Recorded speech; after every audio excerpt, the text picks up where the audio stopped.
Alors, je m'appelle Anne, j'ai 31 ans et je fais plein de trucs, mais notamment j'ai un compte Instagram où je crée du contenu qui s'appelle Acné Positive et je suis aussi autrice. Est-ce que tu peux nous parler du coup de ton parcours avec l'acné et de quelle façon elle a impacté ta vie quotidienne? Alors, l'acné, j'en ai eu pour la première fois quand j'étais adolescente, donc vers 15-16 ans, l'acné, on va dire classique. Et j'ai pris des médicaments directement pour essayer d'endiguer ça. Et après, c'est à l'âge de 24 ans que j'ai eu vraiment le plus d'acné de toute ma vie, où j'ai vraiment eu une acné sévère, même très sévère. Est-ce que tu peux nous parler des premières manifestations justement de l'acné, peut-être comment tu l'as vécu, comment tu as réagi, etc. Alors la première fois que j'ai eu de l'acné à l'adolescence, j'ai commencé à avoir quelques boutons par-ci par-là, et puis un petit peu plus, voilà. Mais c'était jamais une acné très lourde, c'était toujours une acné assez légère à modérée. Mais malgré tout, pour moi, c'était impensable d'avoir un seul bouton, donc c'est pour ça qu'on est allé voir directement une dermatologue pour essayer de trouver une solution.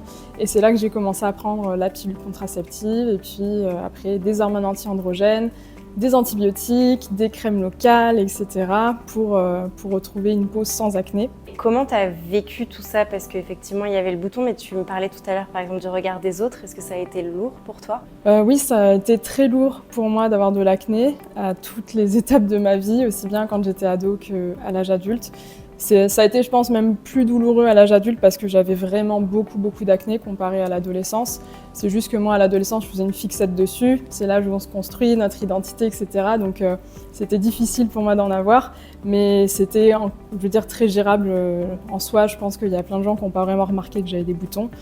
Mais c'était très dur psychologiquement dans tous les cas parce que on a l'impression en fait que ça attaque notre propre valeur. Parce qu'on met aussi beaucoup de poids sur l'apparence des femmes notamment. Donc quand on est une jeune fille et une femme et qu'on a des boutons, en fait ça vient montrer que on n'est peut-être pas aussi valeureuse qu'une autre personne parce que on n'est pas dans les normes de beauté de la société. Donc ouais, ça a été très difficile à vivre. Notamment à 24 ans, j'étais jeune adulte et je comprenais pas pourquoi en fait ma peau réagissait à ce point et pourquoi j'avais vraiment des plaques de boutons sur les joues qui partaient pas pendant des semaines. C'était très douloureux mentalement et c'est devenu une obsession. En fait, du matin au soir, je pensais qu'à ça, ma peau, je me levais le matin, je regardais mon visage, je regardais si j'avais des nouveaux boutons, s'ils avaient diminué avec le nouveau produit que j'avais essayé. Et c'était ça tous les jours. Avec la peur d'en parler, enfin plus que la peur, c'est vraiment on se sent très isolé, on n'a pas envie de montrer notre complexe, de parler de ça, en fait c'est tellement douloureux et au final on reste très seul. C'est un chemin qui est très solitaire et c'est souvent ce qui me revient des femmes avec lesquelles je parle, c'est qu'on se sent pas comprise, pas écoutée, que ce soit par nos proches que par le corps médical et donc c'est un chemin qui est très solitaire et très douloureux. Tu parles beaucoup des femmes quand on discute de ce sujet. Est-ce que tu as des témoignages aussi d'hommes?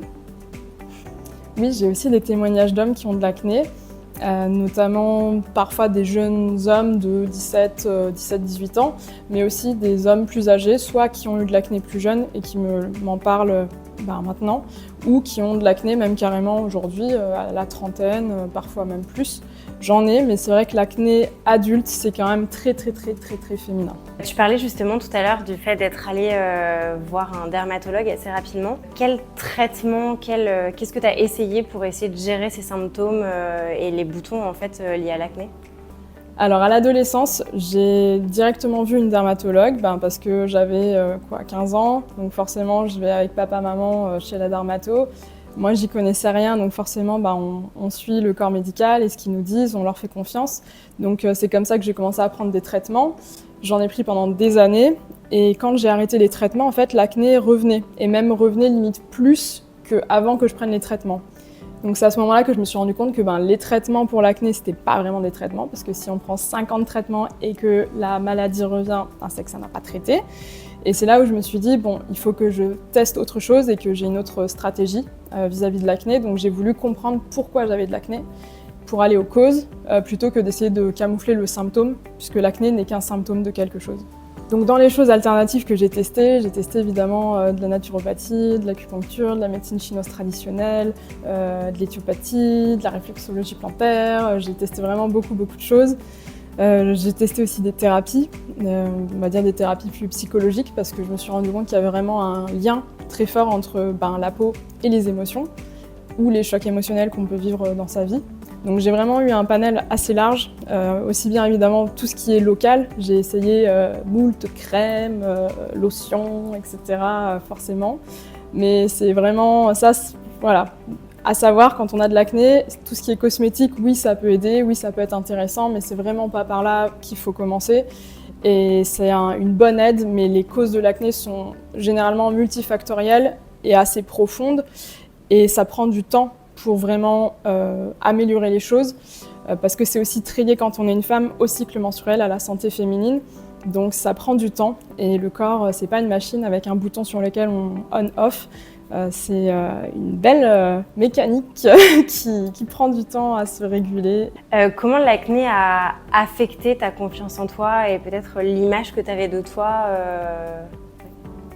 L'acné, ça a énormément impacté ma confiance en moi. On va dire que quand j'ai eu de l'acné vraiment sévère à 24 ans, j'avais plus du tout de confiance en moi, j'avais plus du tout d'estime de moi, je me disais des choses horribles. Dès que je me voyais dans un miroir, je me disais des trucs comme t'es moche, t'es dégueulasse, c'est dégoûtant, personne t'aimera, comment ton mec peut vouloir de toi. Enfin vraiment, j'avais vraiment aucune estime de moi-même. Et ça a mis du temps pour que ça revienne. Un jour, j'ai décidé que peut-être que j'aurais de l'acné jusqu'à 99 ans. Et si je conditionnais mon bonheur au fait d'avoir ou de ne pas avoir d'acné, j'allais peut-être passer toute ma vie malheureuse. Et je me suis dit, j'en ai marre de me lever le matin et de pleurer en me regardant, j'en ai marre d'être triste, j'en ai marre de ne pas avoir justement de confiance et d'estime de moi.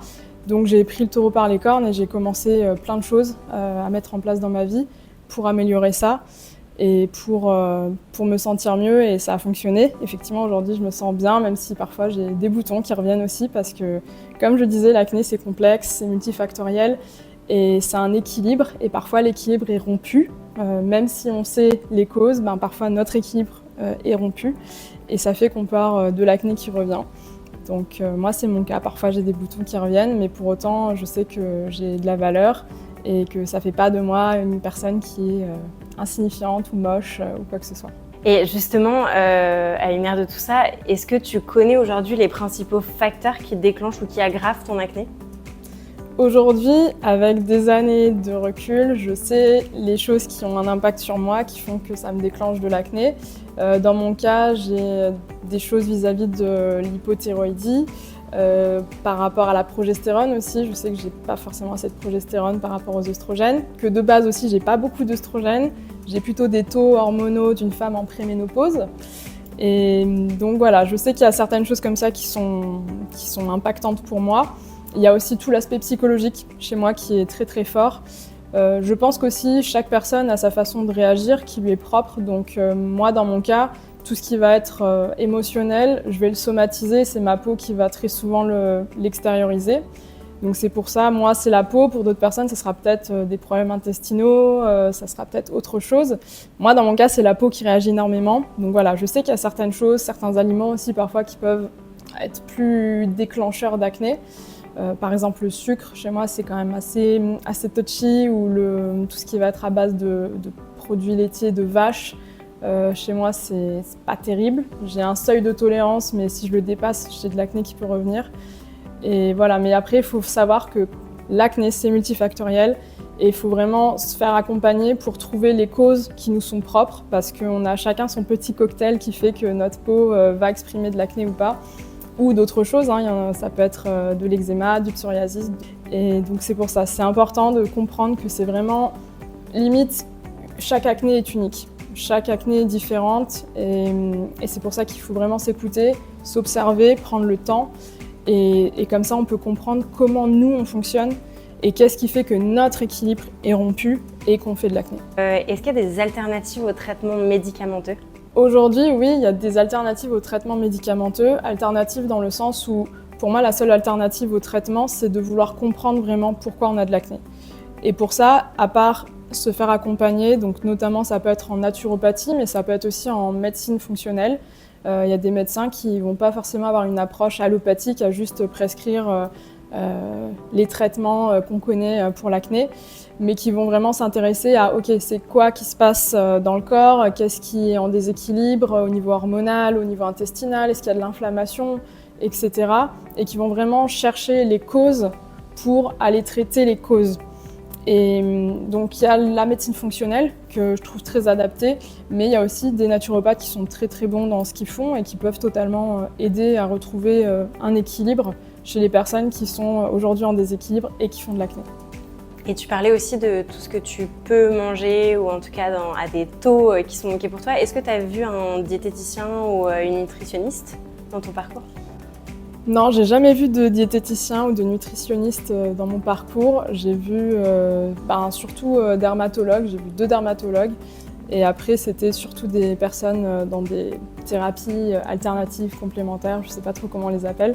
Mais ouais, j'ai pas vu de diététicien. Les seuils de tolérance, c'est vraiment moi qui les ai découverts toute seule, en testant, en éliminant certaines choses de mon alimentation et puis en les réintroduisant pour voir comment se comporte mon corps, mon énergie, etc.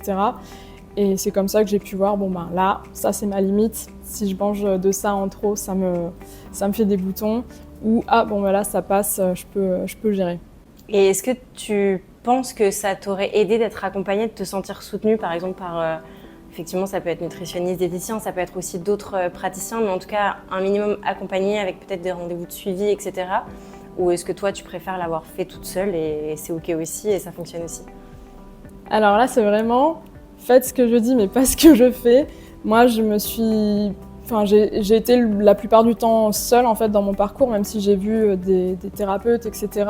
C'était de mon initiative et c'est moi qui pensais je vais faire ça et additionner et ça va faire un bon cocktail pour moi.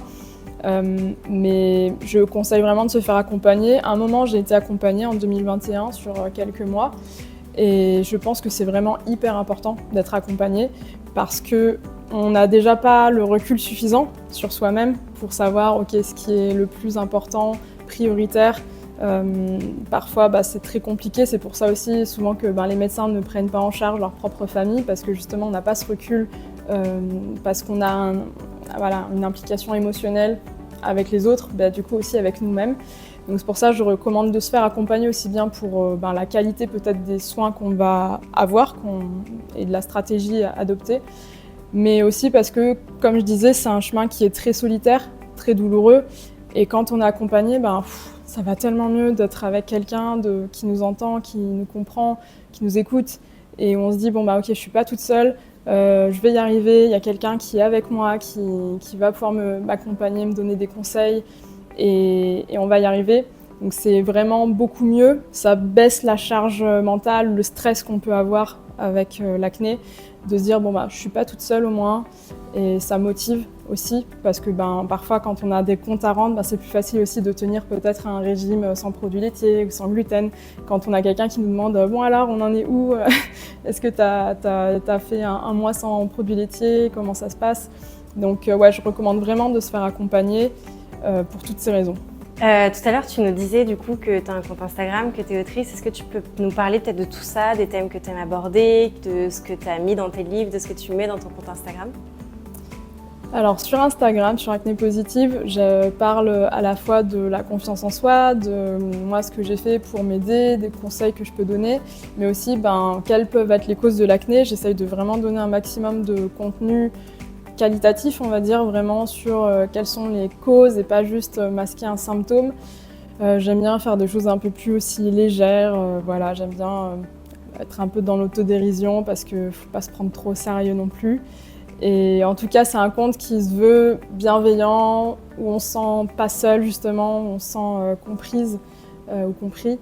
Et c'est vraiment un compte pour moi qui avait du sens parce que à l'époque, quand je me suis lancée à vraiment parler d'acné, etc., c'était un moment où on parlait pas trop d'acné justement sur les réseaux sociaux. Et j'étais une des premières en France à le faire, à me montrer sans maquillage, avec vraiment de l'acné très forte.